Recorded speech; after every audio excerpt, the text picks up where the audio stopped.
Monsieur le ministre des Postes, des Télécommunications et de l'Économie numérique de la République centrafricaine, très chers frères, Madame la ministre des Postes et Télécommunications de la République du Cameroun,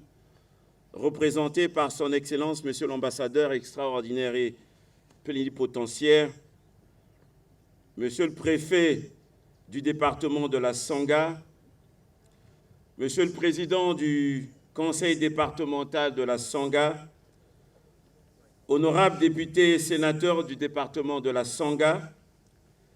Monsieur le représentant résident de la Banque africaine de développement, Monsieur le conseiller du Premier ministre en charge des télécommunications et de l'économie numérique, Mesdames et Messieurs les directeurs généraux, Messieurs les coordonnateurs des projets Central African Backbone, Monsieur le maire de la ville de Ouesso, distingués invités, Mesdames et Messieurs, réduire la fracture numérique, améliorer la qualité des services des télécommunications afin d'accélérer l'intégration socio-économique de la région Afrique centrale, tel aura été l'engagement ferme des chefs d'État et de gouvernement exprimé lors du sommet de la Communauté économique des États de l'Afrique centrale tenu en 2007 à N'Djamena, au Tchad. C'est ainsi qu'ont été créés les projets Central African Backbone, en sigle CAB, dans chaque pays de notre sous-région afin de construire des infrastructures critiques de réseaux d'interconnexion en fibre optique entre nos États. Nul n'a oublié combien de pessimistes juraient par l'utopie d'un tel projet d'envergure sous-régionale du fait des projets communautaires souvent ajournés. Depuis quelques années, un cinglant démenti est apporté concernant la réalisation des réseaux d'interconnexion à fibre optique entre les pays d'Afrique centrale.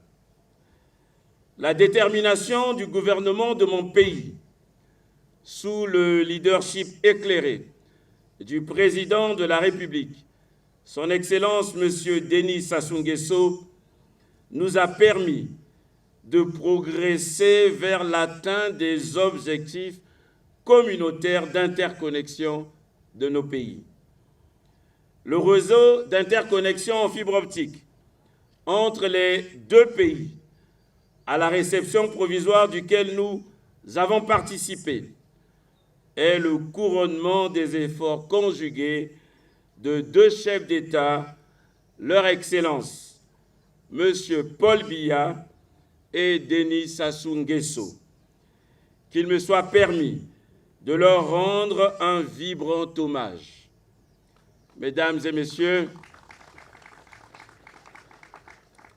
témoins d'un double événement dans le lancement des travaux du réseau d'interconnexion avec la République sœur centrafricaine, la présence parmi nous des ministres du Cameroun, ici représentés par son Excellence Monsieur l'ambassadeur, et de la République centrafricaine, par mon cher frère Justin Gourna Zako, en charge des télécommunications et de l'économie numérique, traduit l'excellence des relations qui lient nos pays respectifs. Elle est également l'expression de l'amitié et de la fraternité profonde entre les présidents Paul Biya, Touadéra et Denis Sassou Nguesso. L'histoire retiendra en effet que c'est en marge des festivités commémorant la Journée mondiale de l'Afrique, célébrée le 25 mai de chaque année, et avec votre dévouement,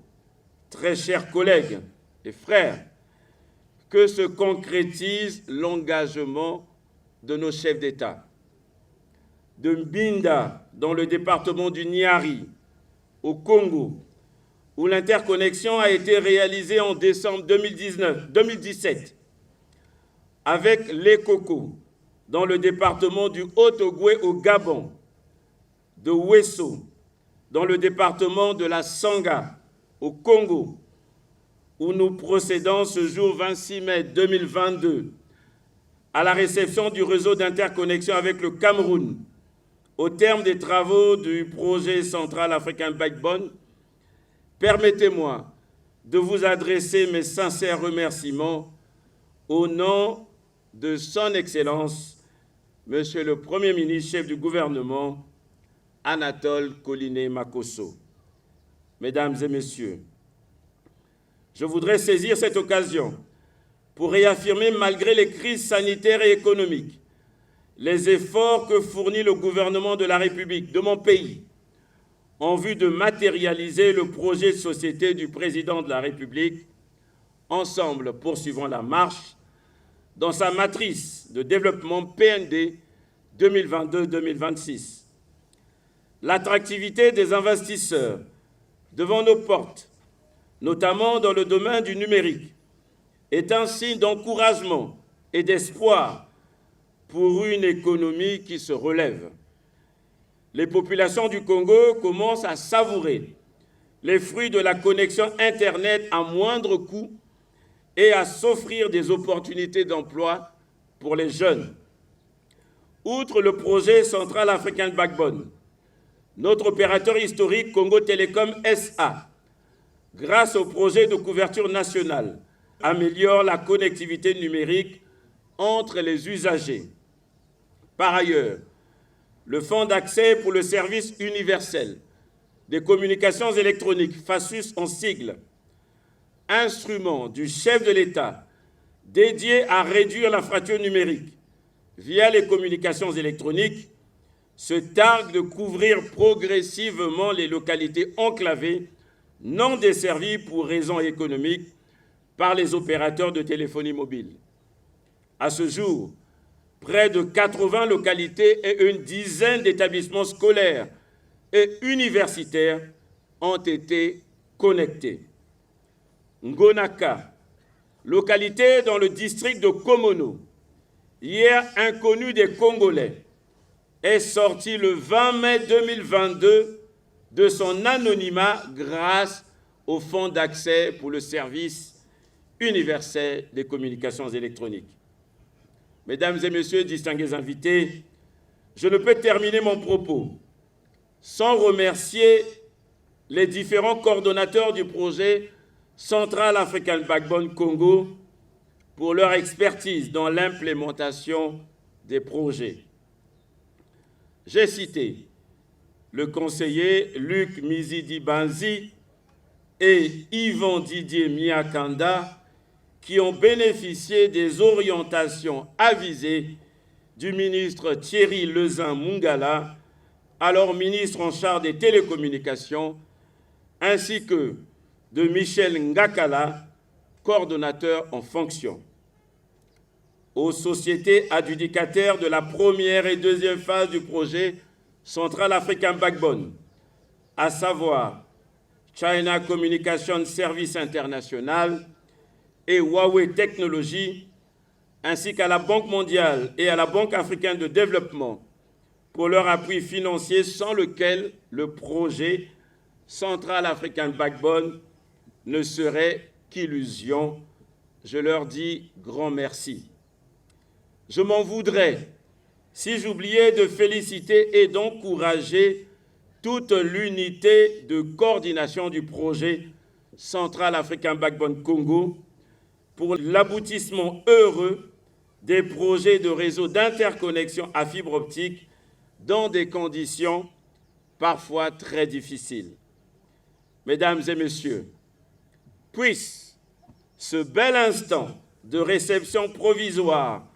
de l'ouvrage d'intégration sous-régionale de la Communauté économique des États de l'Afrique centrale et de lancement des travaux d'interconnexion entre la République du Congo et la République centrafricaine être le symbole d'une Afrique ambitieuse, d'une Afrique courageuse, d'une Afrique décomplexée, liée par un destin commun de développement de l'économie numérique de notre cher continent. Vive l'intégration sous-régionale et je vous remercie.